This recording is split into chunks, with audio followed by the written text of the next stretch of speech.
hanyuma amadeni leta rero isanzwe l'administration centrale ifitiye abantu abafournisseurs bayo iri exprimé en PIB en moyenne iri kuri 19,6%. ingene yevoliwa kuko twari kuri 5353 milliards ubu tugeze kuri 6245 milliards. ayo nama créance nette sur l'administration centrale. Il faut que tu maîtrises rero tukametriza le financement de l'économie. Ni tuyifinance tujya kwiruka muri BRB ati imama avance comme il y a programme de stabilisation macroéconomique twavuze yuko no mwaka turimo les avances za BRB zitarenza 10% y'amarosete itwingije umwaka uheze. Hanyuma 2027 muri stabilisation macro tuvuga ko tudasubira gusaba amafaranga muri BRB. Tureke kwiruka mu bintu byose à la fois. No munsi tujye mu kiraro, ejo tujye mu biki, tujye muri stade, tujye muri centre de santé, tujye mu biki. Twevite kunaviga cyangwa tugende mu bintu byinshi à la fois. Il faut que tugira ma priorité. Amana tukaza tuyotoye baligira. Il faut que tugira une croissance, il crée de l'emploi quand il réduit la pauvreté. La croissance ndashobora kuyiduza kwa naronse umwimbo. Uno munsi ikirere kifashe neza ndaduza croissance mugabo umwakuza bikacha vyononekara bigahera. Mugala croissance tuvuga nga ni ya croissance mvuga ati imiliyardi amajana 3 nasize kuri chemin de fer zahaye abantu bangana gute ubuzi. Aniko ndatanga des cas pratiques kuko ubu avec chemin de fer l'avance yonyene dutanze kugira dutangura ibikorwa yaba miliyardi yaba 200 millions de dollars. Il faut qu'au moins de créer autant d'emplois. Il faut yuko abafise des camions abafise kibaza ku bénéficier.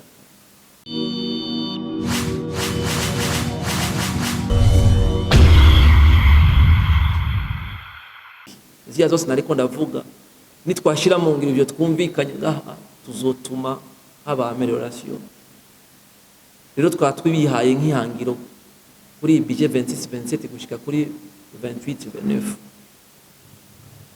Rero en termes de perspective twabonye yuko ubu dukorera kuri taux de croissance ya 4,7%. Twifuza ko muri en 2026 twoja kuri 5,5%.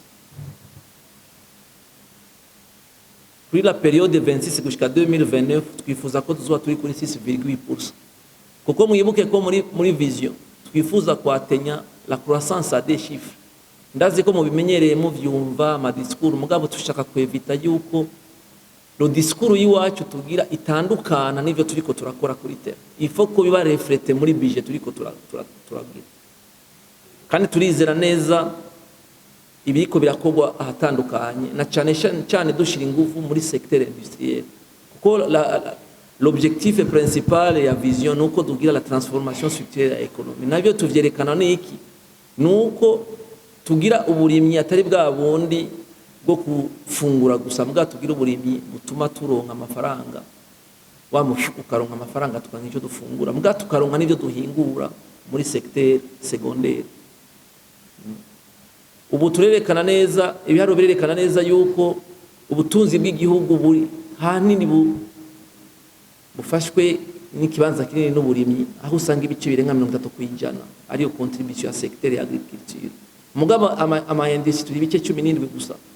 Ama service ari mu 40%. Na economy nimwe ishobora gutera imbere tudepana de service. Mwarabibonye gihe Covid yatera ibihugu byose byadepana n'ama service byaciye bigira ibibazo. Mugabo ibihugu nk'Ubushinwa biguma bikora byatumye economy zabo zibira neza. Twifuza rero yuko ibi tuvuga by'ikawa tutagarukira gusa kudandaza ikawa cafe vert. Ibi tuvuga by'amavoka bitaguma ari discours.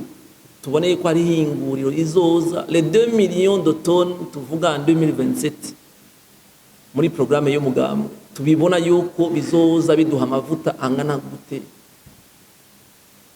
akozwe mu ivoka bijya bizoba bisigaye nk'amadeshe bizoduha ifumbire tubibone yuko ari ibintu turiko turakora ko atari ibintu byo mu majambo gusa.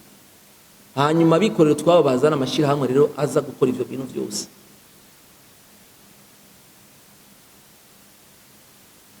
rero ico gihe twibaza yuko le secteur secondaire ishobora gucitera 14,3%. aha mwabonye ko yari ifise mu ma 4,8%. abari yifata iya mbere muri cyo turakora. Le secteur primaire ive kuri 1% en termes de contribution, ije kuri 6,1%. Tertiaire ize kuri 5,1%. kuko le secteur tertiaire ni service d'appui yategeza kuza kuapuya l'industrie na agriculture. Ari nayo ma perspective dufise mu bijyana na taux de croissance. Rero twakoreye ku ma hypothèse ayahe, ni biki twishimikiza ko tuvuga ko ibyo tuzobishikako. Nuko tubona yuko turavye l'environnement ku isi hariho consolidation ya croissance mondiale. Ku isi muri rusangi muhimbu zoduga naho hari ibibazo bitandukanye, naho mubona hari intambara n'ibiki byose, burya intambara itanga akazi. Amashirahamwe akora ibyo gukora acaronka akazi. Twebwe rero tubyungukamo gute? Uno munsi murazi ko bujya Butare cyo twita les minéraux critiques. Uno munsi abimba colta uno munsi barazi yuko bahishije, abimba kasiterite barahishije, kuko nizo bakoresha mu gukora ry'amadrone n'ibiki byose. Niko ndatanga uburoro kugira twerekane ho twoshira ingufu, igituma dushira ingufu mu Butare. Kuri no saha tuvugana kuva intambara itangura, le prix ya colta yaraduze, le prix ya kasiterite yaraduze. Aha niko mvuga ibintu dusanzwe dufise byotuma inzahabu zaraduze. Mugiye ahandi ari ingorane twe yashobora gucika inyishu, mugabe ivana n'ingene tuvyifatamwo. Nico bituma navuze la consolidation de la croissance mondiale. Ikindi nuko la hausse des principaux produits exportés, tugiye kuraba la projection y'ingene ikawa izokwifata mu myaka 3, ibiciro biri hejuru. Tugiye kuraba icayi, tugiye kuraba inzabo n'ibindi byose. Ndiko ndabivuga gutyo kugira tumenye aho twoshira ingufu cyane. Turaza kubibona mu nyuma netwerekana ama priorité stratégique. Ikindi duza gushimikira ko ma hypothèse nuko tubandanye ibikorwa twatanguye biri muri plan national de développement iri revise. Twavuze yuko tuzogwiza ama pepiniere y'ikawa. Il faut pas ko tubikora no mwaka je tukabihagarika. Twavuze ko tuzoshikira umwene gihugu mu by'amavuka tubibandanye. Ibyo byose twamaze gutangura, ne tube babantu twama turiko turatangura ngo kubera ngo twavyumvise hirya no hino n'ibiki. Ibi bya intensification ni exemple, intensification ya production agricole iri ibyo tuvuga ko tuzogira des saisons bibe ibintu biboneka. Ari umushinga amateka murambona minsi yose ngaha hari kuri tele atanga imashini agiriki, nibijya dushaka kubandanya dushikira abantu. Ama pompe, ama motopompe n'ibiki, nibyo dukeneye kubona biza biduza umwimbo. Kudiversifya ibyo dushora hanze, nituzokwama turiko turahanga amasi kawa gusa n'icyayi. Ubu twabonye ko twashize kwivoka mugabo nibiki biriko birakogwa kugira tu développer iyo chaîne de valeur. L'augmentation ya production minière, murabona ko ingufu ziko zirashigwa cyane ku Butare dusanzwe dufise mu gushikira ama coopérative, mu gushikira ama coopérative y'abajeune. Naho tugikoresha amaboko no munsi muga turabona yuko dushizemo ingufu tukagura ama excavateur, tukagura ibiki bizotuma tuduza umwimbo, kandi biharuro biriko biratwereka yuko biriko biratanga umusaruro. Ikindi ni promotion des projets zo muri secteur privé, ko leta nishobora gukora byose nibishobora gukora. Il faut yuko aba privé bariko barazana tubashigikira mu byo bariko barakora. Ibyo byose rero bizoca bidufasha kuduza umwimbo. Kubijanye no gushora rero hanze muri iyi myaka 3 26 gushika 2029, nuko twifuza kubona balance de paiement, ko turacyafise deficit mwabibonye muga tuyigabanye imanukije kuri 3,2% oliyo yuko tuguma hari hejuru. Kubijanye na secteur monétaire y'amafaranga mwabonye tuguma twinjecta muri economy menshi. La masse monétaire yo turiko tuyaharura turabiye kuri PIB, il faut que tu stabilise au moins par rapport à 44%. Namba dufise PIB ya 5 000 milliards. Il faut que la masse monétaire en circulation tu stabilise à 44%. Yari kuri 49,9% kuko twabonye ko bica bikreya ingorane bijanye no kuduza no kuduza ibiciro. Aha navuze ya masse monétaire M3 ku basanzwe babazi ayo ma indicateur barazi icyo tuko turavuga. Hanyuma rero twari twabonye yuko iri hejuru cyane ifoko tubandanya tuyigabanya naho iduga mugabo twirasiye yuko ijya mu masecteur akenewe. Hanyuma amadeni leta rero isanzwe l'administration centrale ifitiye abantu abafournisseurs bayo iri exprimé en PIB. En moyenne iri kuri 19,6%. Ingene yevoliwa kuko twari kuri 5,353 milliards. Ubu tugeze kuri 6,245 milliards. Ayo nama créance nette sur l'administration centrale.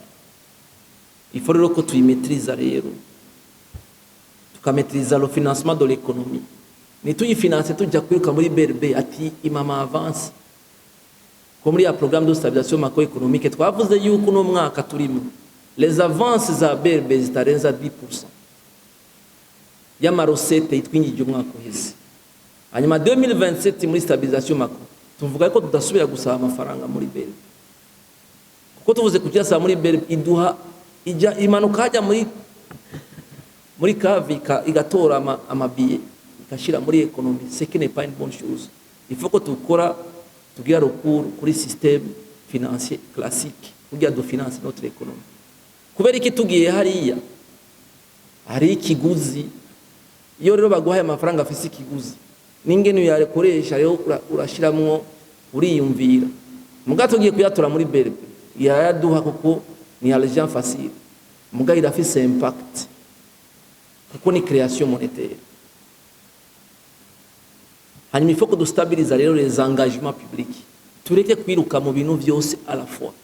No musi tujye mu kiraro ejo tujye mu biki tujye muri stade tujye muri centre de santé tujye mu biki twevite kunaviga cyangwa tugende mu bintu byinshi à la fois. Il faut que tugira ma priorité amana tukaza tuyotoye bari. Chapitre ya kabiri nayo rero irerekana rero l'évolution des finances publiques. Iyi myaka itatu les dépenses publiques zageze révoluwa gute twabananije tuduza ama dépenses tuce turaba amarosete eske nayo yarakurikiye hama tuce turaba le déficit byazanye hama dusubire turabe na dette publique kuko ibyo byose turiko turakora udafinanshije economy para amafaranga yo uzofata ideni cyangwa uzogenda rero recette publique en moyenne kuva muri 2022 gushika 2025 zaguma ziduga en moyenne de 22,4%. Ni kibazo cyo twibaza ese ko ama dépenses yagiye araduga ese ibintu byarahindutse amabarabara yarakozwe nkuko byategerezwa amashuri yarabonetse nkuko byategerezwa kuko aya mafaranga yavuye kuri 2022 milliards en 2022-23 ajya kuri 2916 milliards 24-25. Je m'excuse na marosete ayo amarosete yavuye kuri 2022 milliards ajya kuri 2916.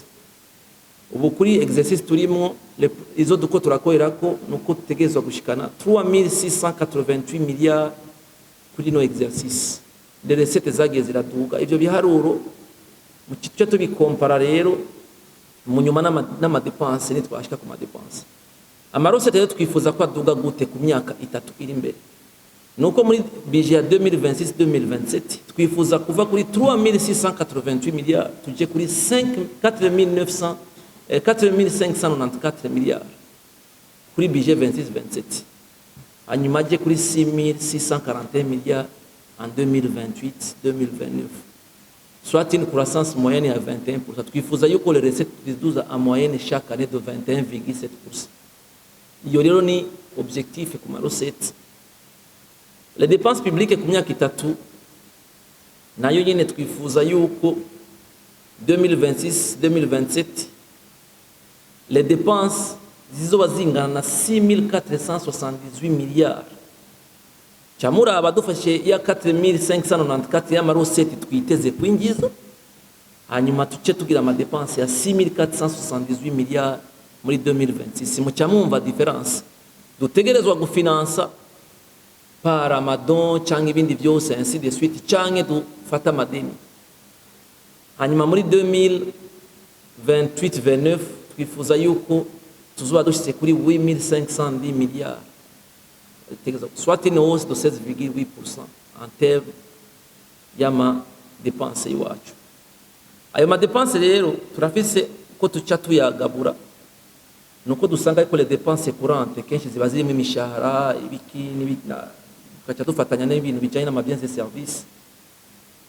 Ayo ma dépense ya 6478 twavuze, les dépenses courantes zizoba ari 3043 milliards, c'est moins de 50%.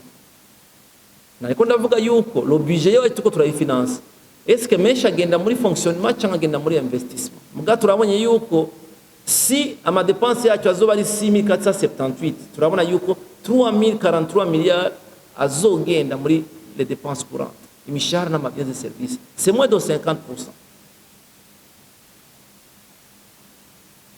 Hanyuma tukibaza ko zizoduga uno mwaka, si on compare no mwaka uheze, zizova kuri 3043 zije kuri 3800, c'est que ça va représenter une augmentation de 12,9%. Les dépenses courantes zizoduka de 12,9%. Tandis que les dépenses en capital, ngasha kuvuga ama dépenses d'investissement ya ma secteur productif tuko turavuga, tuzova kuri 3168 milliards tuje kuri 4381 milliards, soit une augmentation de 19,4%. Ils ont traduit une intensification des investissements publics, qu'il faut que tu investisses beaucoup plus. Il y a une consolidation des dépenses courantes. Les dépenses courantes, tu les as kuzigabanya. Alors, tu as décomposé le solde budgétaire hors don. Tu as amadon yose, tu as un déficit. Mugabo izoba ifise des améliorations légères. Déficit irahari mugabo turagerageza kuyigabanya, nka bimwe navuga yuko twavuye mu 400 milliards ya déficit tukajya kuri 325 milliards. Kuko nta muntu yikwiza misi yose, hariho iba bikeneye ko umuntu yikora kubanza. Yo solde budgétaire rero iri projeté yuko izoba ya de moins 7,7% par rapport au PIB en 2026, mugabo tukabana tuyigabanya en 2028-29 ikaba ya moins 5,3%. Izo ni objectif twa twihaye. La dette publique nayo rero, kuko ivyo twavuze yuko twabuza amafaranga tukeza kuca kwiyandita. La dette publique totale le 30 z'ukwa gatandatu 2027, les projections zerekana ko tuzoba tugeze ku ideni rya 8740 milliards. Kuko l'investissement izosaba yuko dusaba amadeni. Kujideni si bibi, ikibi no kudasubiza. Kujideni si bibi, mugabo kibe no kudasubiza. Mugabo ideni wafashe rije mu bintu bizana umusaruro. Hanyuma muri le 30 juin 2029 amadeni yacu azobageze kuri 9247 milliards. Kuko twavuze ko turi muri investissement, il faut que twinvestisse massivement. Ivyo twashizemo amafaranga nivyo bizodupermeta gusubiza amafaranga twagiye gufata nk'amadeni. Hanyuma muri ayo twavuze les 8740 milliards en 2027, nuko 2883 tuzoyafata nk'amadeni extérieur, la dette extérieure. Hanyuma au niveau intérieur izoba ari 6118 milliards. Hama muri 2029 naho nyene la dette intérieure izoba ari à 6363 pour la dette intérieure. Aho ni chapitre ya kabiri nako ndagerageza kuruzima yerekana les finances publiques. Navuze les recettes, les dépenses, tandavuga n'ibijyanye na dette publique. Troisième chapitre ikitubwira rero nibihe nyamukuru tuzoshimikira ko tubona ko tuzoduza investissement tugafata amadeni. Quelles sont les priorités stratégiques du gouvernement? Bikacha bijyana cadre de dépenses. Ko izo priorités stratégiques tuchatubwira le cadre de dépenses à moyen terme. Ko tuchatubwira ni OK, ka tuchatubwira ngene tuzota turadepensa ayo mafaranga à moyen terme. Tukachatubyerekana muri 2026 gushika muri 2029. Aho tuguma twerekana ibikorwa dutanguye ngene bigenda birabandanya bite na compte y'ama priorité stratégique et sectorielle, bikaca vyerekana rero ngene amafaranga tuzogenda tuyashira mu bisata bitandukanye. rero twari tubikora muri cadrage macroéconomique y'iwacu mu gutanga ayo mafaranga mu bisata bitandukanye. Rero tugerageza guhuza ibintu nyamukuru bibiri, les préoccupations majeures za gouvernement zibiri. Nuko ivyo dukora vyose dutegerezwa ku maintenir le cadre macroéconomique stable. Mu majambo yoroshe nuko tushobora kumetriza l'inflation. Il faut pas que l'inflation igume iduga, il faut que tuyistabiliza, bishoboka tuyimanure. Il faut que tugabanya le déficit tukayimetriza. Il faut que le différentiel du taux de change tuyimetriza tukayigabanya ikaba stable. Il faut que tubona ko les avances dusaba, il faut que la dette publique ivyo byose tubimetriza. Pour dire on n'investit pas pour investir tout simplement, il faut que tu investisses tout en gardant à stabiliser le cadre macroéconomique. Kuko le cadre macroéconomique itari stabilisé nta muntu ashobora kuza ku investir azi yuko ibintu naranguye mu Bushinwa no munsi dollar iri ku 6,000 ejo zoja kurangura rigeze ku 7,000. Bica bimutera ubwoba kuko c'est pas stable, acaduza ibiciro kwa shatse bica bija kugira influence kuri taux d'inflation. Nitwifuza rero yuko les financements tuza gushira muri économie ziza gutuma haba des déséquilibres. Il faut que tuzi maintenant. Iyo ni préoccupation ya mbere ko tegezwa kugira la poursuite rigoureuse des réformes soutenues par nos partenaires au développement. Préoccupation ya kabiri nuko tutegerezwa ku maintenir ya cap ya croissance ya des chiffres. Il faut qu'on assine une croissance soutenue à ma dépense publique, notamment en faveur de ma action et accompagner la diversification de l'économie. Il ne faut pas que nous soyons une économie fortement dominée par l'agriculture na ma service. Il faut que tu aies une croissance qui crée de l'emploi quand il réduise la pauvreté. La croissance ndashobora kuyiduza kwa naronse umwimbo uno munsi ikirere kifashe neza ngaduza croissance mugabo umwakuza bikaca vyononekara bigahera. Mugala croissance tuvuga nga ni ya croissance mvuga ati imiliyardi y'amajana 3 nasize kuri chemin de fer zahaye abantu bangana gute ubuzi. Aniko ndatanga des cas pratiques ko ubu avec chemin de fer l'avance yonyene dutanze kugira dutangura ibikorwa yaba miliyardi yaba 200 millions de dollars. Il faut qu'au moins de créer autant d'emplois. Il faut yuko abafise des camions abafise kibaza ku bénéficier. Amahera dushizemo mu ifumbire chaque année. Il faut que tubona ko yazanye ibigori yakazana iki hanyuma tugashobora kugurisha tugashora hanze.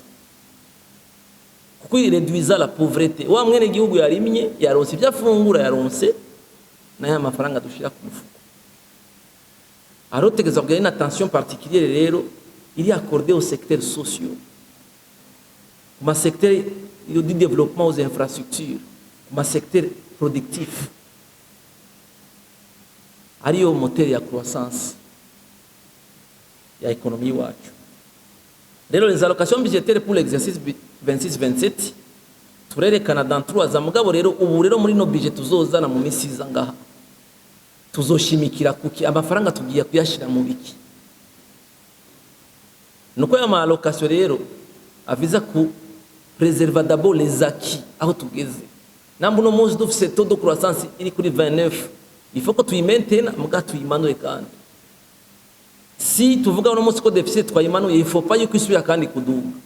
Les acquis d'abord tu veux twazibiza. Ama tukacha turaba yuko ça tient compte ya ma nouvelle orientation twako turavuga ubunyene. Ibyo byose tubishize hamwe na meje kuvuga l'analyse stratégique ya budget rero yari nous permet de dégager les parts du budget de fonctionnement dans le budget d'investissement. La fixation ya ma enveloppe rero yakozwe tugiye ku respecta 3 principes. Principe ya mbere ni principe ya croissance minimale. Croissance minimale mwabonye ko dufise moyenne ya 4%. Faut pas yuko duta yo target. Principe ya kabiri c'est le respect de l'équilibre budgétaire. Par rapport à ma recette, je vais dépenser quoi? Exemple ngonda gutanga misi yose umupapa wese mbere ko ava mu nzu mu gitondo abanza kugurura karaba mahera rimwe akavuga ati OK l'équilibre budgétaire ni iyi comme c'est les besoins de base n'umuceri n'ibiharage n'amamesa n'amakara n'umunyu. Ayo n'ama besoin de base ku munsi sindavuga ivyo kwivuza ainsi de suite. Acyasubira karaba ati kumugoroba ndakeneye guterama hamwe n'abantu. Est-ce que ivyo mfise mu mfuko birampermeta kwicara mu bandi kumugoroba canke ndaza gutaha directement? Okay, namba bimpermeta kuza kwicara n'abandi, nza gufata royale canke nza gufata akabisho. Même niveau y'igihugu rero niko bimeze.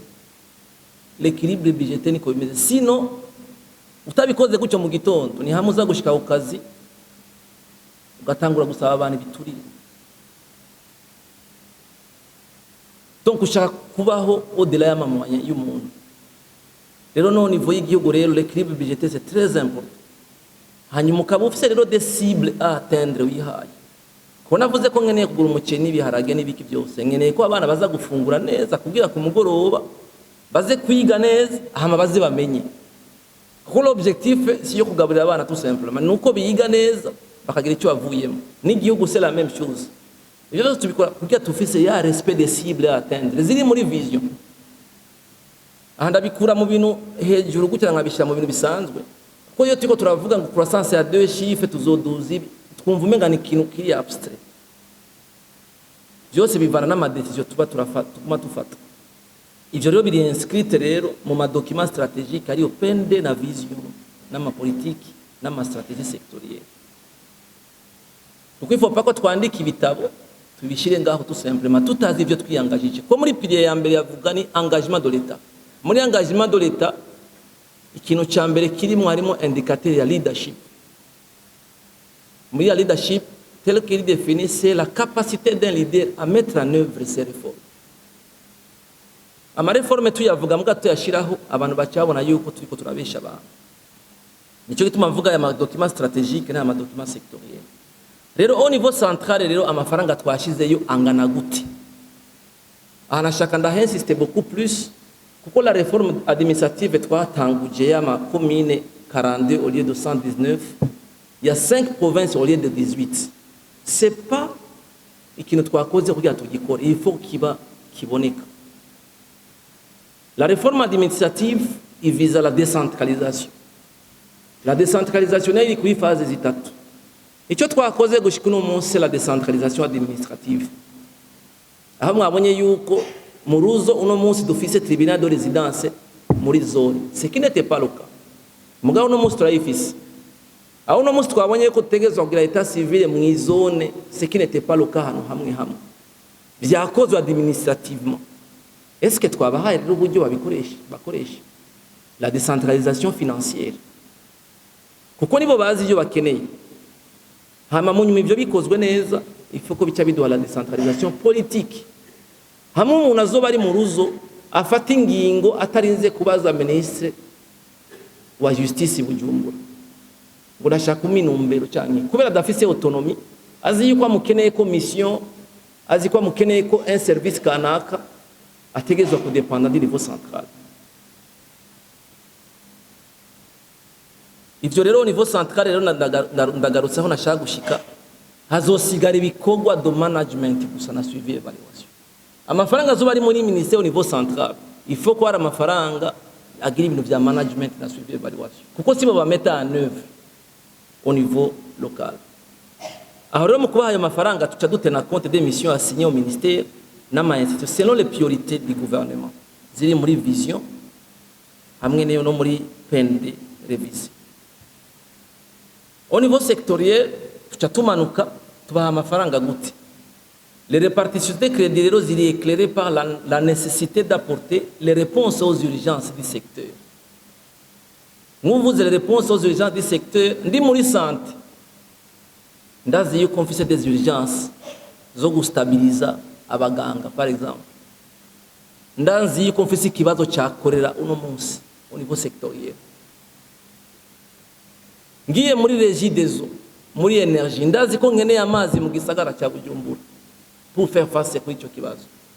Ndi muri education, ndazi ko nkeneye abigisha, ndazi ko nkeneye intebe z'abanyeshuri. icya kabiri dukorera ko mu niveau sectoriel, c'est la prise en compte des actions prioritaires des ministères et institutions. La prise en compte y'ama action prioritaire ndiko turavuga au niveau ya gouvernement, twarumvikanye chaque ministère ibikorwa bitashobora kubura muri budget. Twabikoze mu ntumbero yo gufasha abagira cadrage macroéconomique nibagende gukorera mu biro baze bafite des orientations zavuye au niveau sectoriel kandi twumvikanye ko twese muri leta izo rero twaramaze kuzikorera ko barazifise.